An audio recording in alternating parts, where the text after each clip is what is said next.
Bismillahirrahmanirrahim. Assalamualaikum warahmatullahi wabarakatuh. Alhamdulillah rabbil alamin. Nahmaduhu wa nasta'in wa nastaghfiruh. Wa na'udzu billahi min shururi anfusina wa min sayyiati a'malina. May yahdihillahu fala mudilla lahu wa may yudlil fala hadiya lahu. Asyhadu an la ilaha illallah wa asyhadu anna Muhammadan 'abduhu wa rasuluhu la nabiyya ba'da. Jemaah Masjid Salat Zuhur yang insyaallah dimuliakan oleh Allah Subhanahu wa taala. Pada siang hari ini kita akan membahas satu tema yang menurut saya sangat sulit, tetapi mari kita coba untuk pelan-pelan menjelaskannya meskipun ada beberapa keterbatasan daripada saya sendiri. Materi ini juga pernah saya sampaikan di Masjid Salman ITB akhir bulan yang lalu.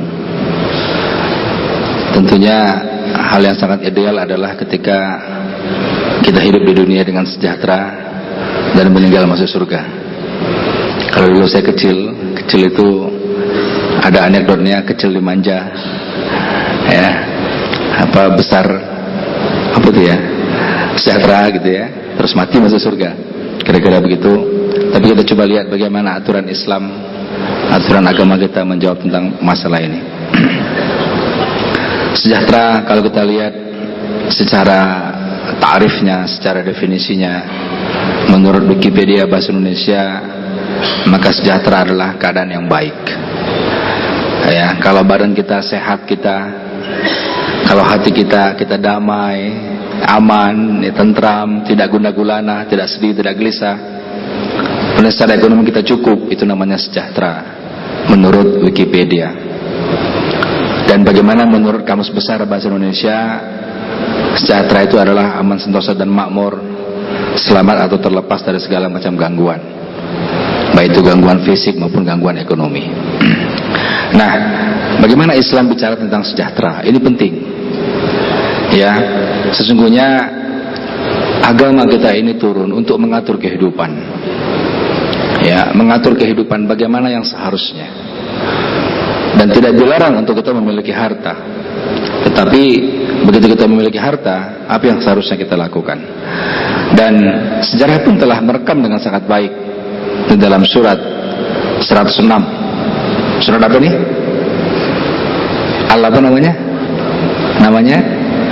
Kalau 100 itu Al-Adiyat, 104 Al-Fil, kalau 106 Al-Quraisy. Al-Quraisy. Hafal semua kita berarti, ya. A'udzubillahi minasyaitonirrajim. Coba sama-sama kita baca. A'udzubillahi minasyaitonirrajim. Bismillahirrahmanirrahim. Liila fi Quraisyin ila fihim rihlatas sita'i was shaif falyabudu rabb hadzal bait alladzi at'amahum min ju' wa amanahum min khauf. Nah, ini adalah kisah yang diabadikan dalam Al-Quran tentang penguasaan ekonomi oleh umat Islam ketika itu dalam kancah internasional. Kenapa saya katakan seperti itu? Karena itu menceritakan kaum Quraisy yang memiliki kebiasaan untuk melakukan ekspedisi dagang, baik wasyita'i wasaif, baik musim panas maupun musim dingin. Kalau musim panas, maka orang Quraisy pergi ke yang lebih musim dingin, ke yang lebih dingin. Sementara kalau musim dingin, dia pergi ke daerah yang lebih panas. Sehingga mereka melakukan perdagangan, kalau ke selatan maka ke Yaman, kalau ke utara ke Syria. Dan di dalam kitabnya Abul Ala Al-Maududi dijelaskan ketika itu Yaman merupakan pintu masuk atau gerbang perdagangan barang-barang dari Asia, dan Syria merupakan pintu masuk barang-barang dari Eropa. Artinya ketika itu orang-orang Quraisy sudah melakukan perdagangan internasional, memutar barang-barang Asia ke Eropa maupun barang-barang Eropa ke Asia. Diabadikan oleh Allah dalam surat Quraisy ini. Setelah itu apa yang Allah inginkan dari orang-orang Quraisy? Karena begitu dahsyatnya kelimpahan rahmat. Ya, istilah kita begitu sejahteranya hidup mereka, kan kira-kira gitu. Maka Allah mengatakan, "Falyabudu rabb hadzal bait." Maka olehmu sembahlah Tuhan rumah ini, sembahlah Ka'bah, Tuhan Ka'bah. Ya. Sembahlah Allah maksudnya. Hadzal bait, bait itu merujuk kepada Ka'bah. Sembahlah Allah. Kemudian kenapa kita menyembah Allah? Kenapa orang-orang Quraisy disuruh menyembah Allah? Karena at'amahu min ju', ya, karena sudah melepaskan orang-orang Quraisy daripada kelaparan, ya, dan sudah melepaskan mereka daripada khauf, ketakutan. Karena ketika itu orang-orang Quraisy melakukan ekspedisi dagang berbulan-bulan, tidak satu kabilah pun yang berani untuk mengganggunya. Kenapa? Karena orang-orang Quraisy itu pelayan Ka'bah, pelayan orang-orang yang tawaf ke Ka'bah. Jadi ada rasa kualat kalau diganggu, sehingga orang Quraisy itu aman. Kalau suku-suku lain akan dirampok, dibegal, tapi suku Quraisy itu aman. Nah, karena itulah maka dari ayat ini, dari Quraisy, ya, ayat 3 dan ayat 4 ini dapat kita lihat bahwasanya indikator sejahtera itu ada 3. Yang pertama adalah bagaimana kita dapat menyembah Allah. Kok menyembah Allah itu ada kaitannya dengan sejahtera? Orang yang beriman dengan baik dan menyembah Allah dengan baik, maka Allah jelaskan di dalam Al-Quran, la khaufun alaihim walahum yahzanun. Mereka tidak akan bersedih hati dan mereka tidak akan takut. Ketakutan merupakan sumber daripada ketidaksejahteraan. Yang kedua, menghilangkan rasa lapar. Dalam bahasa kita ini adalah stabilitas ekonomi. Ya, masyarakat yang sejahtera secara ekonomi adalah masyarakat yang tidak kelaparan atau masyarakat yang tidak miskin. Kemarin saya selaku pengawas syariah Koperasi Syariah Benteng Mikro Indonesia yang kantornya di Tangerang. Kemarin kita baru melaksanakan penyerahan rumah layak huni kepada salah satu anggota kita yang menurut kita sangat-sangat miskin dan perlu dibantu. Kita bangunkan satu rumah 30 juta, kemudian kita serahkan kemarin kepada orang itu, pada suami istri itu. Ya, sepanjang acara penyerahan itu ya, suasana haru muncul. Kenapa? Karena melihat mereka begitu miskinnya. Koperasi Syariah yang saya sebagai Dewan Pengawas Syariah ini, anggotanya 124.000 per Maret 2017. Dan 124.000 itu hampir rata-rata miskin. Karena kita koperasi masyarakat bergerak di level grassroots. Yang pinjamannya hanya 500.000, 1 juta. Mereka adalah pejuang-pejuang ekonomi kita yang bergerak di sektor-sektor informal. Kita sudah memfasilitasi mereka ini selama 13 tahun koperasi kita. Alhamdulillah istiqomah terus sampai sekarang. Dan kalau kita lihat wajah kemiskinan di negara kita ini, ya begitulah. Kalau bapak-bapak nanti punya kesempatan, boleh lihat bagaimana wajah-wajah kemiskinan di kantong-kantong kemiskinan. Dengan berjamaah, maka kemiskinan-kemiskinan pelan-pelan kita akan hilangkan. Ya. Tetapi persoalan rasa lapar ini, itu merupakan salah satu persoalan orang tidak sejahtera. Dan yang ketiga, kategori sejahtera adalah menghilangkan rasa takut. Kalau kita keluar takut, meninggalkan rumah takut dicuri misalnya, ke rumah kita takut dirampok, keluar rumah takut dirampok, takut segala macam, berarti kita tidak sejahtera. Itu menurut Al-Quran. Artinya dimensi sejahtera dalam Al-Quran mencakup 3 hal ini. Yang pertama, kita harus bagaimana kita beriman dengan baik. Yang kedua, menghilangkan rasa lapar, stabilitas ekonomi. Dan yang ketiga, menghilangkan rasa takut atau stabilitas politik. saya langsung saja karena waktu kita agak terbatas. Nah, bagaimana agar rizki? Bagaimana agar rizki yang sudah Allah berikan kepada kita itu membawa kita ke surga? Ini persoalan yang sangat penting untuk kita bahas. Surat At-Taubah ayat 71 mengatakan, Allah berfirman, A'udzubillahi minasyaitonirrajim, Bismillahirrahmanirrahim. Al-mu'minuna wal mu'minat ba'duhum awliya'u ba'din. Mukmin laki-laki dan mukmin perempuan, mereka adalah saling tolong menolong. Saling tolong menolong ini itu juga bermakna saling tanggung menanggung. Ada satu budaya mungkin yang perlu kita tiru, ya. Ini budaya di Asia Selatan. Budaya di Asia Selatan, kalau kita bersaudara ada 5 orang, kemudian di antara 5 orang ini ada 2 orang di antara kita yang miskin, maka yang 3 orang yang kaya ini itu menanggung beban hidupnya. Subhanallah. Ini luar biasa, ya, joint family system.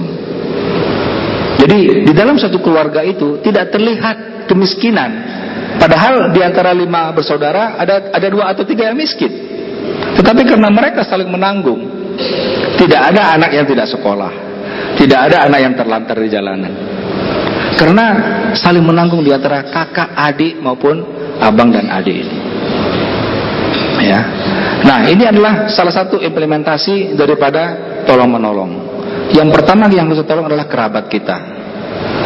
Al-Baqarah ayat 177 mengatakan yang pertama kita harus tolong adalah kerabat kita, baru orang lain. Mari kita lihat hari ini siapa kerabat kita yang perlu kita tolong. Siapa kerabat kita yang miskin, yang memerlukan bantuan kita. Kita bantu dengan harta kita.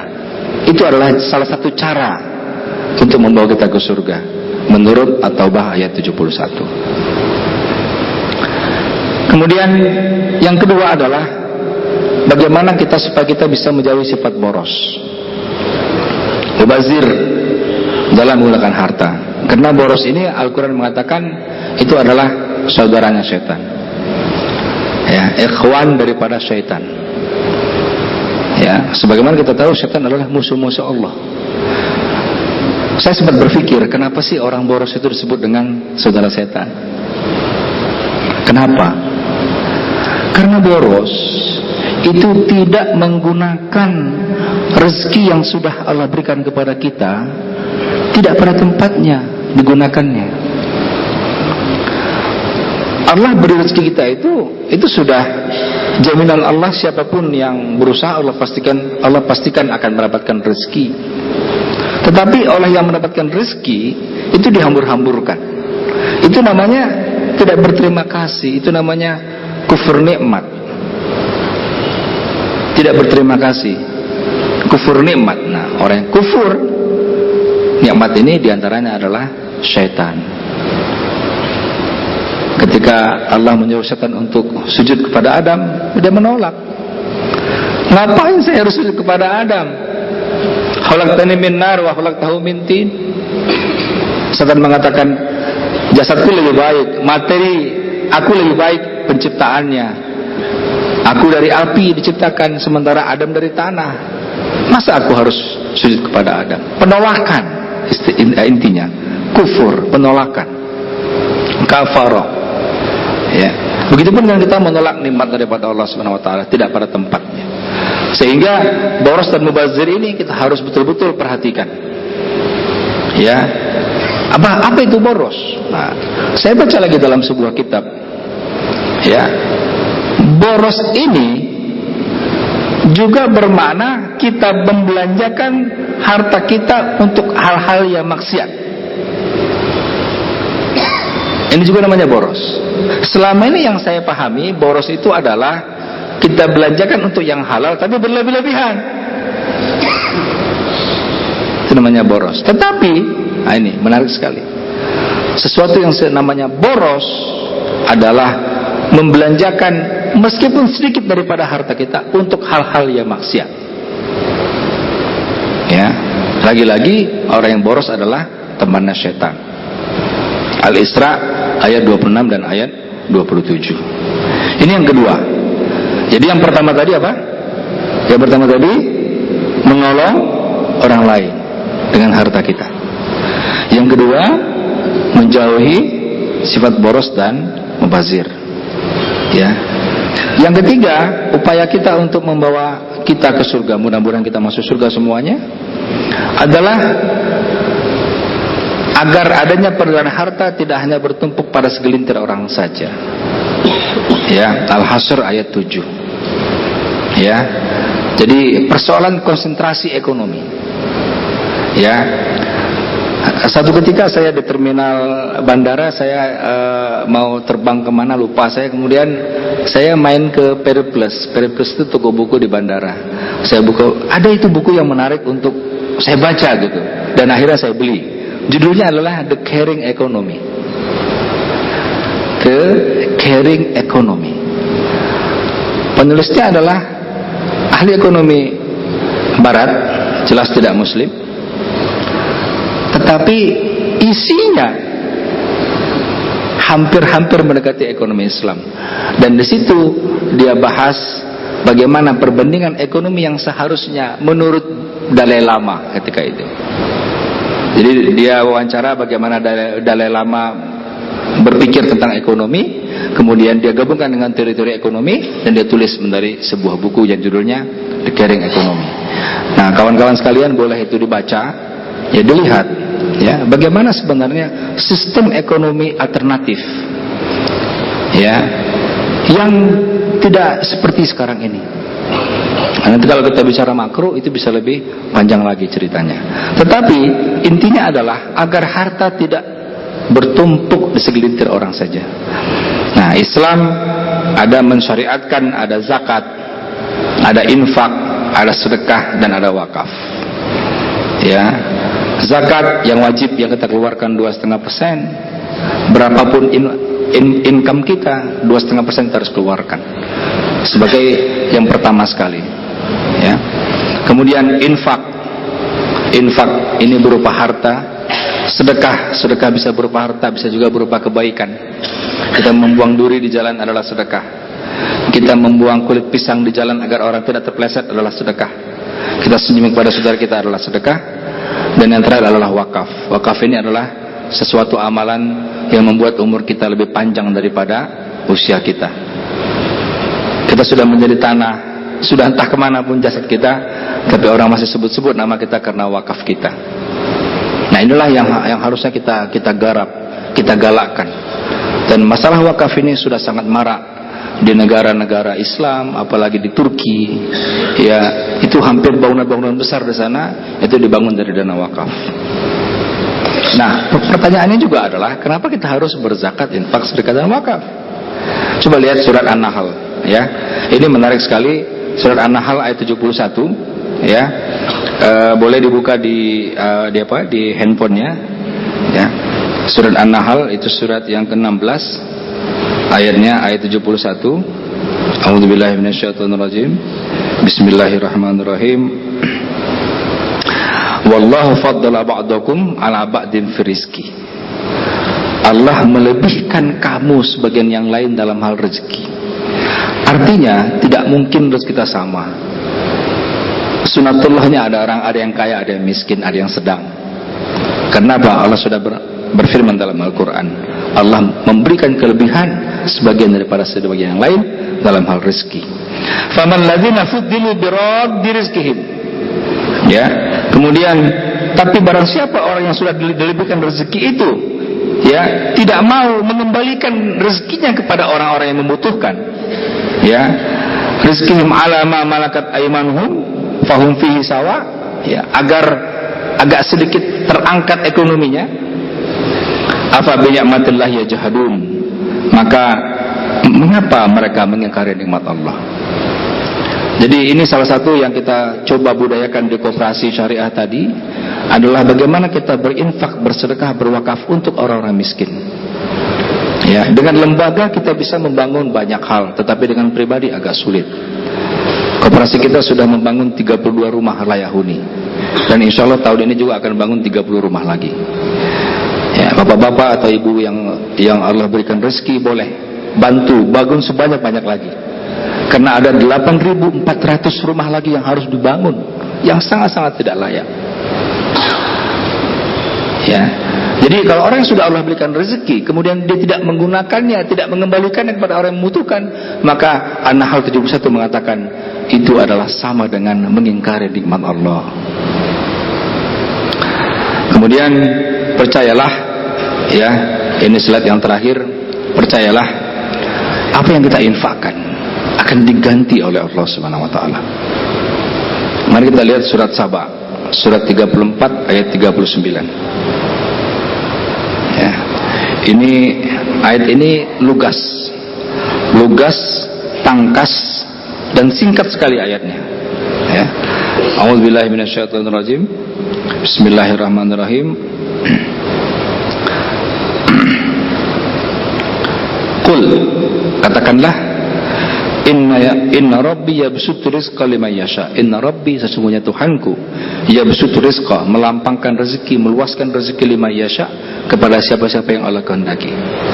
Min ibadihi, daripada hamba-hambanya. Wa yaqdirulah, dan Allah juga menyempitkan rezeki pada hamba-hambanya. Jadi kaya miskin itu akan selalu ada di dunia. Ya, itu sebagai ujian daripada kita, siapa yang paling baik amal-amal kita. Kemudian wa ma afaqtum min syai'in, apa saja yang engkau infakkan daripada barang apa saja, min syai', fahuwa yukhlifuhu, maka Allah akan menggantinya. Ini tegas sekali kata-katanya. Wa ma anfaqtum min syai'in, apa saja, baik besar baik kecil, baik banyak baik sedikit, baik bernilai maupun nilainya biasa-biasa saja, apa saja yang kau infakkan, kata Allah, fahuwa yukhlifuhu, Allah akan menggantinya. Wa huwa khairur razikin, dan Allah adalah pemberi rezeki yang baik. Tentunya ganti Allah itu tidak sama. Maaf, kalau kita infak 10, ganti Allah tidak 10. Kalau kita infak 100, ganti Allah tidak 100. Ya, coba kita lihat surat Muzammil. Surat Muzammil ini yang sering kita baca, ya, kalau di salat malam. Surat Muzammil itu surat 73, ayatnya ayat yang paling akhir, ayat 20. Ya, ini panjang, saya baca ayat yang tengahnya saja. Ya, Allah berfirman, a'udzubillahi minasyaitonirrajim, wa ma tuqaddimu li anfusikum min khairin tajiduhu indallahi huwa khaira wa a'dama ajra. Ya. Nah, apa-apa yang kebaikan yang kau sampaikan, ya, apa-apa yang kau perbuat, kebaikan apa saja yang kau perbuat, ya, niscaya engkau akan mendapatkannya di sisi Allah. Tajiduhu indallah, mendapatkan balasannya di sisi Allah, maksudnya. Nah, disinilah penjelasannya adalah huwa khairon, balasannya lebih baik, wa a'dama ajra, dan balasannya lebih besar. Kalau Allah membalas, itu tidak setimpal. Allah membalas lebih baik dan lebih besar. Huwa khaira wa a'dama ajra. Para jemaah sekalian yang berbahagia, ada 4 hal yang mestinya kita coba pahami pada siang hari ini. Yang pertama adalah Allah sudah memberikan kita rezeki harta, alhamdulillah, dan harta itu kita gunakan pertama adalah untuk menolong kerabat-kerabat kita yang terdekat dahulu. Itu yang pertama. Jangan sampai kita berkecukupan, kerabat kita tidak. Yang kedua adalah bagaimana kita menghindari sifat mubazir dan boros dalam kehidupan kita. Ini penting untuk terus kita lakukan. Yang ketiga adalah agar kita berusaha untuk membiasakan diri dalam hal giving, dalam hal memberi, dalam hal infak, sedekah maupun wakaf kita. Dan kita niatkan sebelum kita meninggal dunia, kita bisa melaksanakan yang terbaik kepada Allah, yaitu dengan wakaf kita. Demikian saya sudahi. Kalau ada pertanyaan, kita masih ada waktu 5 menit. Ada pertanyaan? Tidak ada? Baik, kalau tidak ada, kita dengan doa kifarat majelis. Subhanallah wa bihamdihi, subhanallah wa bihamdika, asyhadu an la ilaha illa anta, astaghfiruka. Assalamualaikum warahmatullahi wabarakatuh.